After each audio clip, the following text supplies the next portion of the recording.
बच्चू कडू विरोधात गुन्हा दाखल. आमदार प्रवीण तायडेंचे बंधू अभिजित तायडेंच्या हत्येचा कट रचल्याचा आरोप. तर कडूंची audio clip viral. TV9 Marathi या ऑडिओ क्लिपची पुष्टी करत नाही. तर हत्येचा कट रचणं हा आमचा धंदा नाही, आमचं रक्त देणारे आम्ही आहोत, कुणाचा जीव घेणारे नाही. अभिजित तायडेंच्या हत्येचा कट रचल्याप्रकरणी गुन्हा दाखल झाल्यानंतर बच्चू कडूंचं स्पष्टीकरण. रुपाली चाकणकर आणि अत्याचारी भोंदू अशोक खरातमध्ये 177 कॉल्स. बहीण प्रतिभा चाकणकरांचे सुद्धा खरातसोबत 236 कॉल्स. अंजली दमानी यांचा आरोप. तर चौकशी अंती कारवाई करून चाकणकरांना अटक करण्याची मागणी. उपमुख्यमंत्री एकनाथ शिंदेंचे भोंदू खरातला तब्बल 17 फोन. सुनील तटकरेंसह दीपक केसरकर आणि आशिष शेलारांचेही कॉल्स. खरातसोबत कशा संदर्भात कॉल झाले, दमानी यांचा सवाल. खरात प्रकरणाला राजकीय वळण देऊ नका. नेत्यांना अनेक जण फोन करतात, त्याचा रेकॉर्ड नसतो. चौकशी अंती सगळं समोर येईल. शिंदेंवरील आरोपांनंतर मंत्री शिरसाठांसह सरनाईकांची ही प्रतिक्रिया. घरात खूप कॅश यायची. वडिलांना या संदर्भात सगळं काही माहिती आहे. SIT चौकशी दरम्यान भोंदू अशोक खरातच्या मुलाची कबुली. सूत्रांची माहिती. भोंदू अशोक खरातची जीभ आणि हात छाटले पाहिजे, जेणेकरून पुन्हा महिलांचं शोषण करणार नाही. आमदार संजय गायकवाड आक्रमक. तर खरात सोबत फोटो दिसल्यानं नेत्यांवर कारवाई करा असं म्हणणं चुकीचं. गायकवाडांची भूमिका. शिर्डीमध्ये खरातचा 130 बनावट खात्यांद्वारे कोट्यवधींचा गैरव्यवहार. समता पतसंस्थेतील संशयास्पद व्यवहारांनी खळबळ. चाकणकरांच्या बहिणीसह 100हून अधिक खाती पोलिसांकडून होल्ड.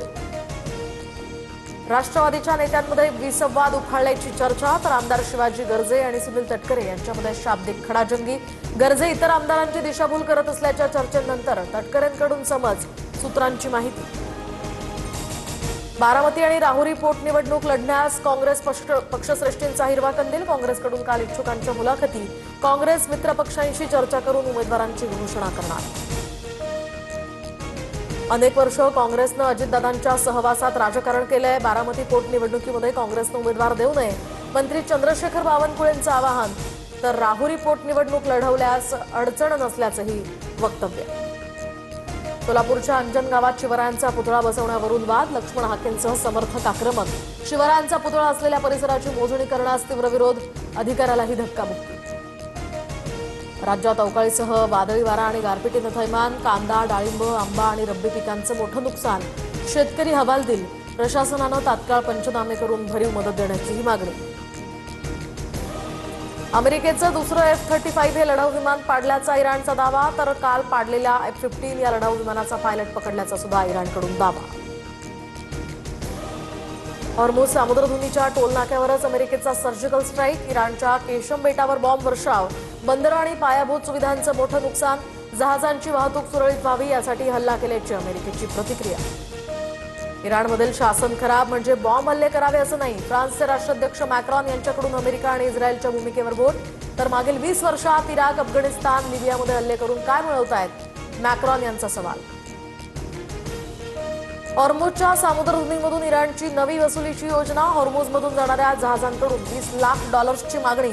जहाजांच्या सुरक्षिततेसाठी हे शुल्क आकारत असल्याचा सुद्धा इराणचा दावा. पाकिस्तानात महागाईचा भडका. पेट्रोल डिझेलच्या किमतींमध्ये मोठी वाढ. पेट्रोल ₹458 तर डिझेल ₹520 प्रति लिटर. अन्न आणि वीज दरात सुद्धा वाढ होण्याची शक्यता. माझा आवाज दाबला गेला पण मी हरलो नाही. सार्वजनिक विषयांवर बोलणं गुन्हा आहे का? मी काही चुकीचं केलंय का? आम आदमी पक्षानं उपनेतेपदावरून काढल्यानंतर राघव चढ्ढांचा सवाल. तर राघव, तुम्ही भाजपला मोदींना प्रश्न विचारायला का घाबरता? देशाचं संविधान धोक्यात. पश्चिम बंगालची निवडणूक या ठिकाणी चोरली जाते, त्यावर तुम्ही का बोलत नाहीत? आपच्या नेत्या आतिशी यांचा हा सवाल.